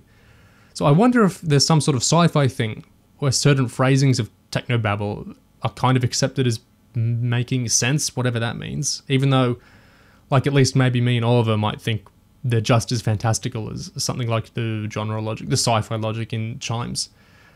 Maybe to a degree it's kind of like a tonal phraseology thing, where just kind of staking out, in this house we stand science, science with a capital S. That can mean something to some, a story kind of seeming like it's, nodding at you and saying, we think this way too. Or it might even be like that tangible details thing where some people might just like articulate their issues with the story through a cliche, like, the science didn't make sense, ding, even though they might have more deep-seated issues with the story that might be noddier and they mightn't have the exact language to articulate. This is all peripheral to Chimes itself, which is widely beloved, and so it doesn't often face these sorts of criticisms. But it's an interesting thing, and my musings on it here are just my own perspective. I'm not brush painting here. So to my own tastes, I really like writerly stories like this, where there's this wholehearted embrace of the story's internal fantastical logic, the emotional logic, the thematic logic, and there's not much care for that kind of gesturing at sci-fi sense. We'll have to discuss Kill the Moon or something one day and dig into this kind of topic in more depth. But yeah, I see what you mean about stories and making sense, Oliver, yeah. I mean, it's all aesthetic, really. A story can do a pretense of being internally consistent and making sense and being very smart and logical. But yeah, if it's a fantasy, it's a fantasy at the end of the day. Yeah. Like, it's kind of superficial. And I think, like you mentioned Bidmead, like those stories, like something when you have like mathematicians holding the universe together by doing logic and maths a lot, like that's a complete fantasy concept. But because it's couched in mathematical and scientific terms, it kind of gives off that vibe of quote-unquote hard sci-fi, which it very much isn't in the slightest. It's all good. It's just I don't get this idea that, like, this story makes sense and is accurate and this one doesn't. Outside, like, well, I guess it's maybe different perceptions. I feel kind of the equivalent of emotional plot holes, you might say, in some stories, where I feel like, why is that? Yeah. Yeah, there's no emotional logic to this story. And for me, that's a bigger deal because emotions can make sense in stories super easily.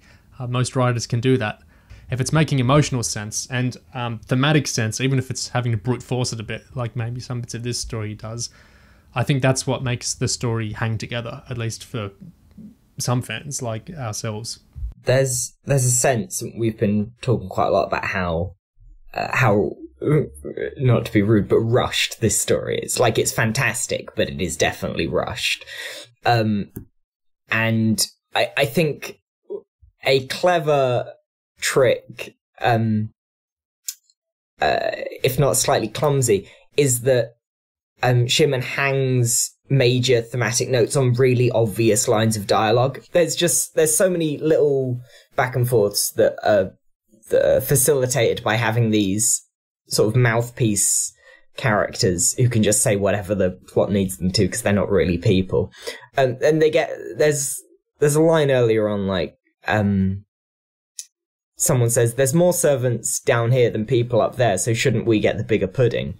Which is, that you might as well turn to the audience and say, this is about class. This is a story about class, guys. We're talking about class. But by having these kinds of lines, these fairly obvious lines at regular enough intervals, you make sure the audience follows emotionally and thematically what the story's about and how we're meant to be feeling, even as the internal logic, and so much as there is any, can get complex and confusing and a bit, seat of your pants.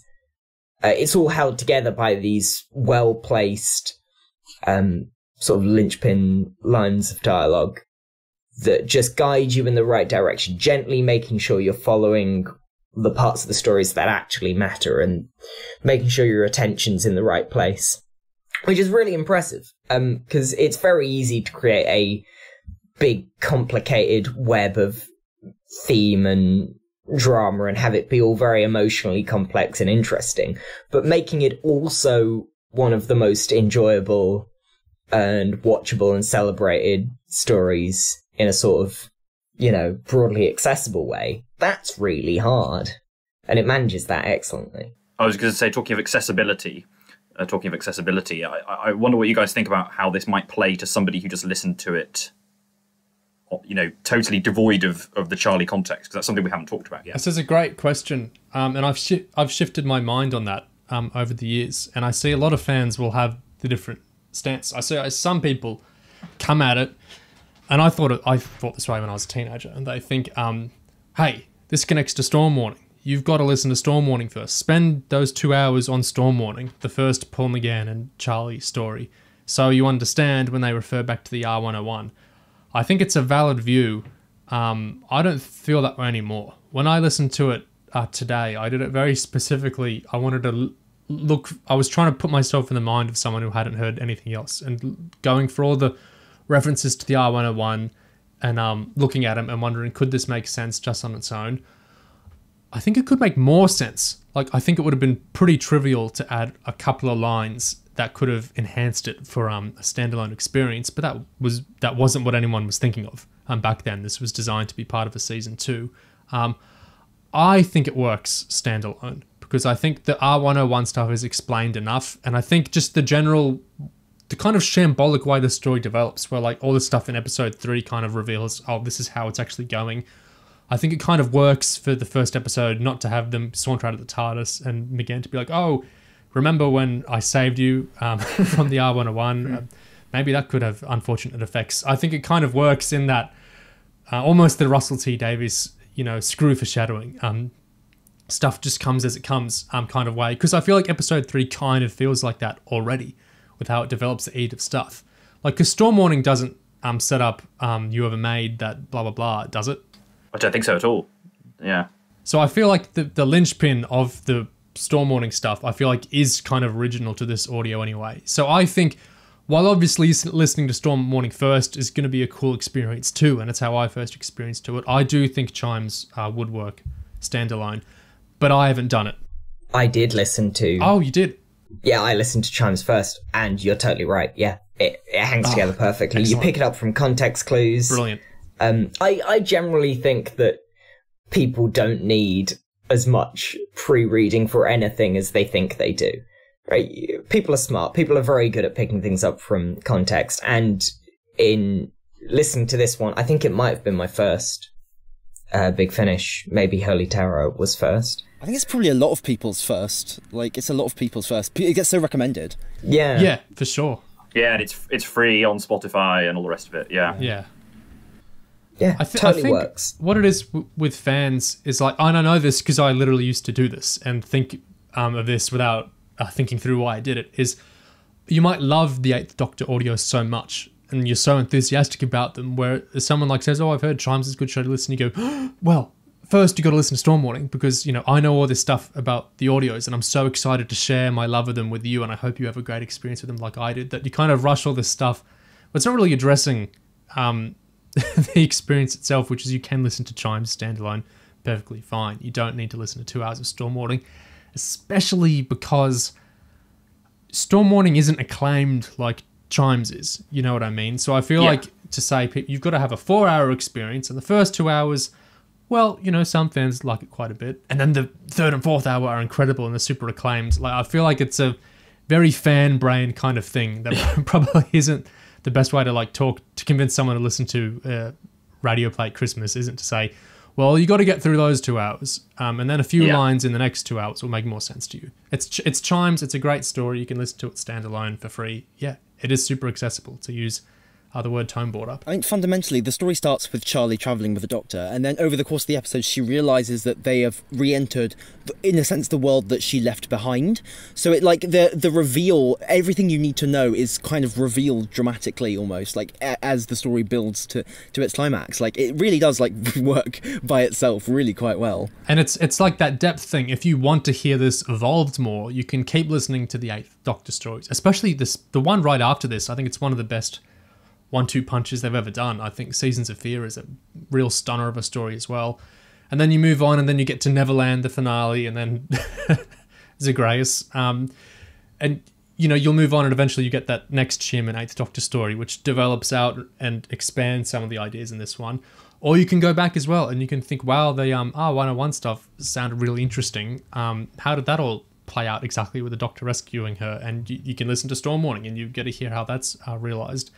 It's a lovely little way. You can go backward or forward or laterally and you can think, I really enjoyed this. What are some other Shearman audios? Oh, the Holy Terror sounds good. It's super accessible. I think you can go backward, forward, sideways. It's a great place to enter and then you can go where you want, basically. It would have been very easy to do a version of this story that was, I guess, more bloody, gory, like VNA level dark, like just, kind of gross out, kind of, I guess, visibly horror movie spooks. But the fact that it's such a bloodless story, I think, actually makes it creepier. Like the fact that it's all kind of implicit, really. There's not much in the way of like explicit violence at all. I think it really encapsulates how well you can just, if you have good writing, good concepts, just a strong point of view, you can just communicate something very disturbing without really being very explicit at all, really. The horror the murders are gruesome and effective, I think. But the horror really comes from the fact that all these people, all this staff, have lost themselves and become caricatures, and they're just sort of puppeting these lines. That's the really scary bit, I think. And that's really effective because it's also so thematic, more than the murders. It's when you're horrified by the caricaturing, you're horrified by people losing their identity to their jobs. And that's right at the heart of the story. So it's putting the horror in the right place as well. Yeah, someone getting choked to death with their own plum pudding, that's kind of funny. But the actual world, it's the world that's horrifying, and that's the real world. It's our world that's horrifying. Well, okay, one tiny stupid trivia thing before I finish is wrapping around to how we talked earlier on, like at the start, about how this wasn't like, oh, if you enjoy Doctor Who on TV, you can go read the books or whatever. This was Doctor Who when it came out. No offense to the novels, which have a huge importance of their own, and their own big thing. But this was the actor for the current Doctor Who doing Doctor Who, and you didn't know what was going to happen next. This was the new series of Doctor Who of its time. These were the contemporary adventures of the Doctor of the time. And something I really love, to pull it back to one of those 2002 aspects, is the cover. That was the first time an audio companion was on a cover. And I think that's a kind of magical thing, that you look at Charlie on the cover and this is Doctor Who. This isn't a secondary thing. That is the companion right there. A photo they've taken of India Fisher there. Yeah, it's not a dodgy illustration like the VNAs had. It's actually a photograph. I think that's a really magical thing. And like the vinyl cover is cool in its own way. But the original cover, I just love looking at it. I think that's that's Doctor Who right there. Yeah, it's gorgeous. Well, yeah, that was really enjoyable, talking for 2 hours about a really fantastic story that we all love. That was nice to have that experience together. A properly good story, my goodness. Okay, happy Christmas to all listeners. We hope you had a good time with this story like we did. Please let us know if you did or if you didn't, and whether you had or had not heard other 8th Doctor stories before you first heard this one. And yeah, let us know any thoughts on our discussion of the Chimes of Midnight as well. Please comment away and have a lovely Christmas yourself. Thank you.